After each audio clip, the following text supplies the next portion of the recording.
미국의 자이언트 스텝 기념으로 이 제목의 영상을 보도록 하겠습니다. 지금은 금리를 걱정할 때가 아니다. 작년 6월에 올라갔던 이야기죠. 물론 최근이라고 이분이 포지션을 바꾸시진 않았어요. 그래서 금리 걱정할 때가 아니다. 왜 금리 걱정할 때가 아니냐, 이 부분에 대해서 이야기를 나눠봐야 되겠죠. 자, 그러면은 핵심은 뭐냐? 철근하고 콘크리트, 시멘트, 이게 가격이 올라가니까 공급이 부족하고 철근이 난리 나고 시멘트 가격이 올라간다. 그러니까 원자재 가격 상승으로 분양가는 올라갈 수 있다는 거죠. 100만원 왔다 갔다 하고 40% 가까이 올랐고, 그래서 물량이 급감하고, 그래서 가격이 비싸진다. 여기서 말하고자 하는 건 두 가지로 보여요. 첫 번째는 이렇게 공급이 부족한 실물 자산은 가격이 오른다. 혹은 원자재 가격 상승으로 분양 가격이 올라갈 수밖에 없으니까 이것에 대해서는 명확하게 답해주지 않으셨기 때문에 저희는 이를 토대로 이런 의도가 아닐까 하고 의도를 분석을 해보는 거죠. 그랬을 때 이게 매매 가격 상승까지 이끌어낼 수 있지 않을까, 이 두 가지 의도를 가지고 이야기를 하신 걸로 보입니다. 그래서 철근 가격 올라가고 시멘트 가격도 올라가고 있다. 왜? 석탄 가격이 올라가니까. 그래서 세계적으로 원자재 가격이 상승하고 있다. 이 이야기를 도입부터 이야기를 하십니다. 건물을 지을 수가 없다. 그러니까 아까 이야기했던 공급 부족론이 나오게 되겠죠. 끝에 한번 더 이야기를 할 테지만, 그러면은 원자재 가격 상승이 그렇게 분양가에 영향을 많이 미치느냐? 첫 번째는 좀 나중에 보고, 두 번째 요인, 쥐땡건설, 대땡건설, 여기 두 군데를 건설사를 봤을 때 재료비 비중은 23.8%랑 26.8%로 재료비 비중이 그렇게 크지가 않다. 지금 보면 무슨 비중이 높아요? 외주비. 그랬을 때 영향이 얼마나 가느냐? 매출 원가율은 최대 1.2%포인트 상승한다. 자재 매입량이 동일하다고 가정할 경우. 일단 첫 번째로 원자재 가격 상승으로 분양가가 폭등을 한다. 이건 거짓이죠. 그러니까 정부에서는 언론에 넘어가서 1.5에서 4% 상승시켰죠. 1.2%밖에 영향 안 가는데 분양가를. 두 번째는 뭐라 그래요? 경기가 회복되고 있어서 20년에 선방했는데 눌려 있었고 올해는 폭발적으로 성장을 한다. 그래서 돈을 벌어오는 게 초입인 것 같다. 작년 6월, 지금 1년 3개월 지났죠. 그래서 본격적으로 수출을 해서 물가는 상승하지만 돈을 많이 벌게 됩니다. 그래서 돈을 푼 데다가 경기를 부양을 하고 있는데 부양이 되고 있다. 그러니까 이 자산이 어디로 간다는 거예요? 실물로 간다. 그래서 뭐 바깥 물건값이고 다 쌓여버리고 물건값이 올라갈 수밖에 없다. 물가는 더 올라갈 수밖에 없고 부동산도 올라갈 수밖에 없더라. 실물 자산이니까. 이런 의견을 이야기를 하죠. 그러면서 금리 인상은 부담스럽다.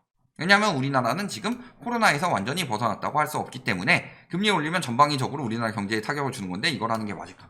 찬과 반피입니다. 이 부분에 대해서는 보셔야 될 게, 자, 코로나로 인해서 금리 인하를 했다. 그 이유는 무엇일까요? 질병이 터지면 무조건 금리 인하를 해야 돼. 말 같지도 않은 소리죠. 경기 침체 때문이죠.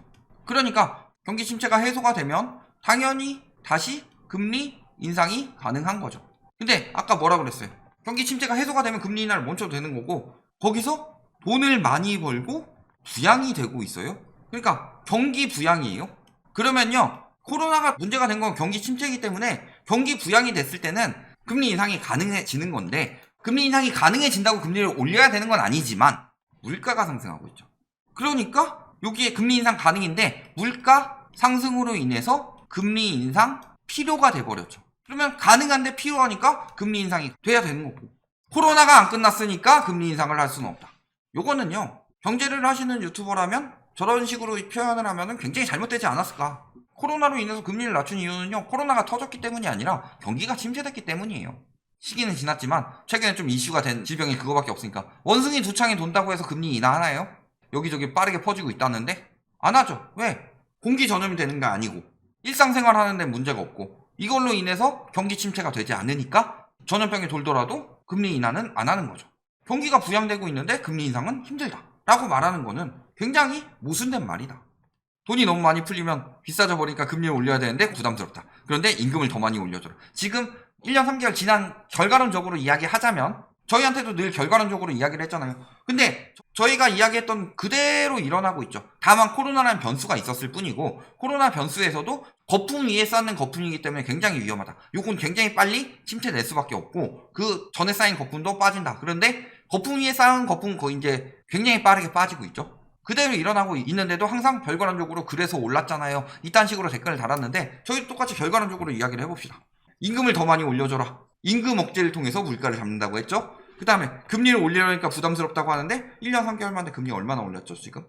해석이 저렇게 되니까 하나 맞았죠? 근시안적으로는 볼 수 있다. 단기적으로는 예측할 수 있는데 장기적 예측이 안 되니까 작년 하반기에 오르니까 작년 하반기에 사라 이런 식으로 이야기를 했지만 올해 됐을 때 오른 가격으로 팔아야 되는데 올해 됐을 때 침체된다는 거.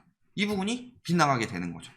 그러면 얼마나 올라가냐? 0.5 정도 올라간다. 이자가 15에서 20만원 정도 늘어나는데 이야기를 하면서 0.5 정도. 그래 작년에 0.5 올라갔으니까 올해는 엄청 많이 올랐잖아요. 그러면은 올해 왔을 때는 얘기가 달라지느냐? 그것도 봐야 되겠죠. 그랬을 때 시장이 돈이 줄어들어서 이자 내고 못 버틸 거다 하는데 아니다. 금리가 올라가서 이자 늘어나는 것도 있지만 임금도 올라가기 때문에 제한적인 영향을 줄 수밖에 없다. 문재인 정부에서 최저임금 열심히 올리던 거 코로나 터지면서 막혔죠. 그 다음에 윤석열 정부에서는 임금 억제를 통해서 물가 상승을 억제한다고 그랬어요. 그리고 금리는 올해 들어와서 빠르게 오른 건 둘째치고요. 미국에서 3월에 금리 인상하면서 작년 12월에 점도표 나오면서 미국의 긴축이 굉장히 가속화될 것이 보였고 이에 따라서 우리나라의 긴축도 굉장히 가속화될 게 보였죠. 그러면 올해 들어와서 한 몇 달 지났으면 얘기가 바뀌어야 되지 않냐. 그런데 올해도 똑같은 소리 하고 있습니다. 주담대 7%, 이제 집값 어떻게 될까? 실제 이자 25% 수준 이야기를 하면서 이 정도 내고 내 집 마련하는 게 위험한 행동이냐.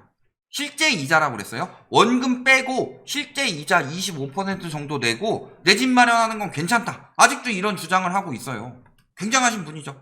그런데 글로벌 금융위기 끝물 때 뭐라고 그래요? 하우스푸어 가장 많이 생성됐을 때죠. 끝물이니까. 그때 248만 가구다. 근데 이 하우스푸어의 기준이 뭐냐?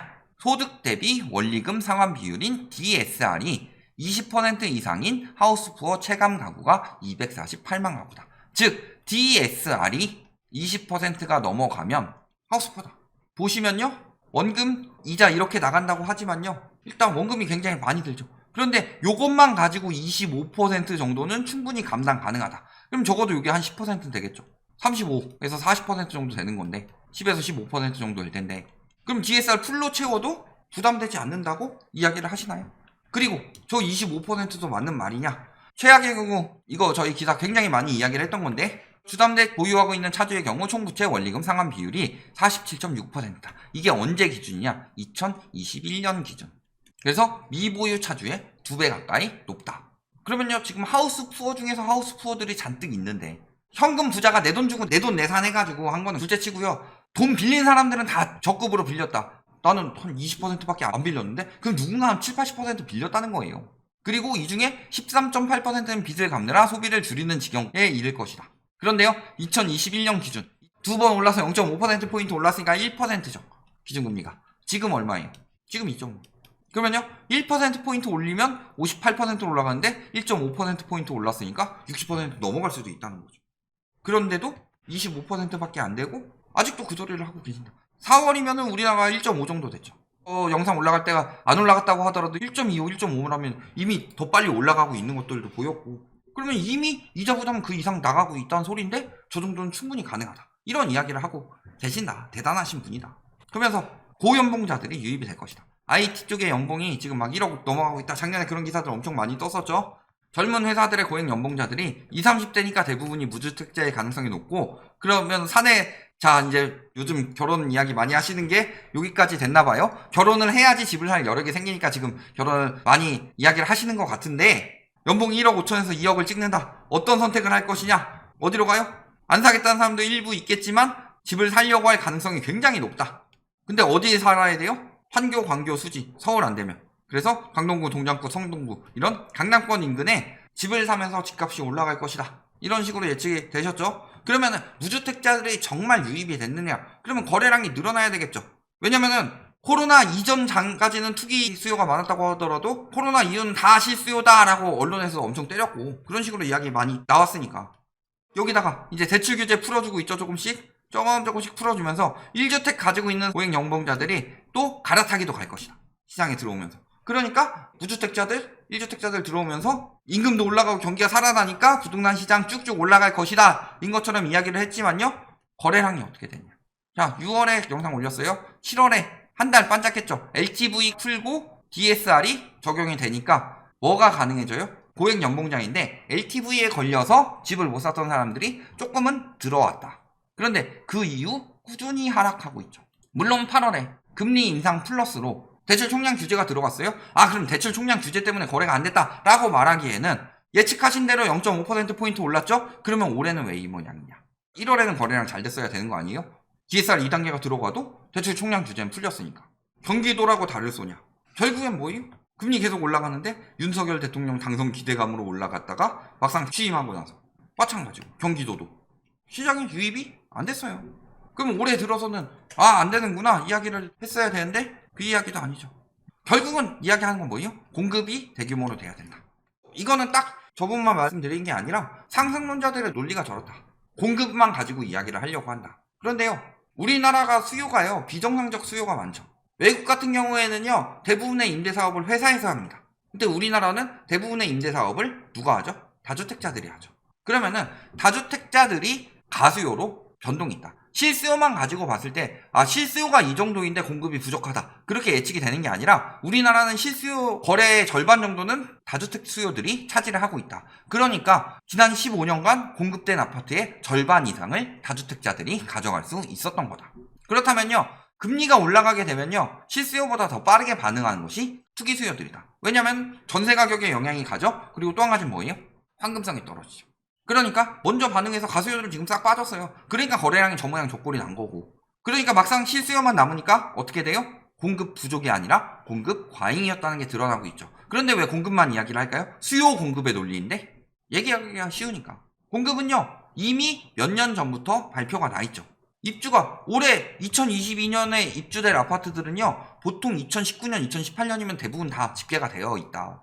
그러니까 그때까지 올라요. 공급 많을 때 떨어질 거예요. 근데 부동산 시장이 그렇게 공급만 가지고 결정되는 쉬운 시장이었으면 되겠어요? 돈 버는 사람 돈이 그렇게 쉽게 벌려요? 많은 유튜버들이 부자가 되는 방법 하면서 알려주고 있어요. 진짜 부자가 되는 방법을 안 알려줘요. 진짜 부자가 되는 방법은요, 어디든 투자하는 게 아니에요. 진짜 부자가 되려면 투자는 해야 되는데 아무데나 무조건 투자하라는 게 아니다. 여러분들은 부자가 될 수 있습니다. 투자하세요. 이거 아니에요. 다 거짓말이에요. 투자할 때가 있고 투자를 현금화해서 자산을 지켜야 할 때가 있다. 그런데요, 코로나 이후 같은 경우에는 굉장히 불안정한 시장이에요. 초보들은 들어가면 안 되는 시장이지. 그러니까 코로나 이후에요, 주가가 폭락했는데 다시 떴죠? 주가가 한 70% 정도 튀어 오를 때도요, 신규 유입자들은 손해가 막심했다. 부동산 시장이요, 코로나 이후 들어온 영끌 수요들 지금 손해가 막심하죠. 이자는 이자대로 냈고 팔아서 수익 남긴 사람들 얼마나 돼요? 저희가 한번 분석해봤죠. 진짜 남긴 사람 10명 중에 1명도 찾기 힘들다. 다 나머지는 묶인 거예요. 지금 가격에 팔면 아직 내가 돈 남았어요. 네가 이야기한 그 시기보다는 아직 안 떨어졌고 내가 아직 벌었다. 아니, 미시는 이익 가지고 이야기를 해요. 지금 거래가 더럽게 안 되고 있는데. 그러니까 결국은 공급 이야기를 해요. 미분양 아파트 없고. 그럼 지금 와서 말이 바뀌어야 될 거잖아요. 근데 지금도 안 그래요. 미분양 증가하고 있고 공급 과잉이라는 것들이 드러나고 있죠. 근데 아직도 이야기를 안 바꾸더라. 아까 그 영상 다시 볼까요? 맨날 오른다고 하냐. 금리 올라도 오르고 떨어져도 오르고. 핵심은 공급이다. 방향은 공급에 의해 영향이. 방향이 공급에 의해서 영향이 된다면요, 글로벌 금융위기 때 2010년에서 2013년까지 계속 올랐어야 돼요. 반대로 이야기를 하고 있어요. 금리가 방향에 영향을 주고 공급이 속도에 영향을 준다. 방향은 누가 결정을 해요? 공급이 결정하는 게 아니죠. 수요가 결정을 해요. 근데 공급이 속도에 영향을 주는 게, 예를 들어서 상승장에 공급을 때려봐요. 그러면 상승폭이 조금 줄어든다. 그리고 하락장일 때 공급을 때리면 하락장이 가속화된다. 왜냐? 공급을 이야기를 하는데요, 공급 중에 공급은 원래는 매물이죠. 근데 저런 분들이 말씀하시는 공급은 입주 혹은 분양 등 신축 공급을 이야기를 하니까. 근데 기본 매물에다가 요거는 뭐예요? 추가가 되는 거죠. 근데 상승장에는 매물이 감소하고 수요가 늘어나죠. 그런 상황에서 공급이 들어와서 추가가 되더라도 그거를 충족시킬 만한 공급이 되지 않기 때문에 상승폭은 유지가 되지만, 그래도 공급이 조금은 더 들어왔기 때문에 상승폭이 꺾이는 거고, 반대로요, 하락장에서는 매물이 늘어나고 있는데 여기 추가 엄청나게 때려버리니까 하락장이 가속화되는 거고. 이렇게 보시는 게 맞죠. 그리고 이번에 완전 핵심은 뭐예요? DSR. 그 전까지는 DSR이 없으니까 집값이 올라가면 대출을 많이 해주면서 수요가 들어올 수 있었는데, 지금은요, 소득이 없으면 못 들어와요. 그런데 PIR을 보시면 소득 대비 집값은 얼마나 빨리 올랐죠? 결론 어렵게 내릴 필요 없습니다. 막 무역 엄청나게 흑자난다. 올해 들어와서 적자로 계속 바뀌었죠. 그런데도 집값은 오른대요. 임금, 윤석열 정부에서 임금 억제한다. 집값은 오른대요. 그 다음에 공급 과잉이라는 거 들어왔다. 그래도 오른대요. 공급이 아직 부족하다고 하면서. 그 다음에 금리 지금 그때보다 훨씬 더 가속화되게 오르고 있는데도 똑같은 이야기를 한다. 그러니까 올해 4월이랑 작년 6월이랑 불과 10개월도 지나지 않아서 말하는 게 굉장히 많이 달라지셨다. 그때는 금리 조금 오르니까 영향 없다고 했는데 지금은 금리가 많이 올라도 금리는 방향을 바꾸진 못한다. 공급이 방향을 바꿀 수 있다. 이렇게 이야기를 하고 계시고요. 무역 적자 나고 있고 임금 지금 억제되고 있고 그런데 수요가 줄 것이라는 이야기를 요즘에 안 하시더라. 대단하시죠? 저분 말씀 잘 들어야 됩니다. 저분이 명언을 잘 남기셨죠. 저희가 매번 영상마다 말씀을 드리는데 본인이 직접 하신 명언을 한번 봅시다. 사람을 믿기 전에 과거를 돌아봐라. 사람을 믿기 전에 그 사람이 과거에 한 이야기들을 봐라. 저렇게 말씀을 하셨어요. 직접적으로. 그렇다는 것은 본인이 과거에 하셨던 말씀이랑 최근에 하셨던 말씀을 한번 보시고 지금 상황에 대해서 이야기를 하셔야 될 때가 아니냐.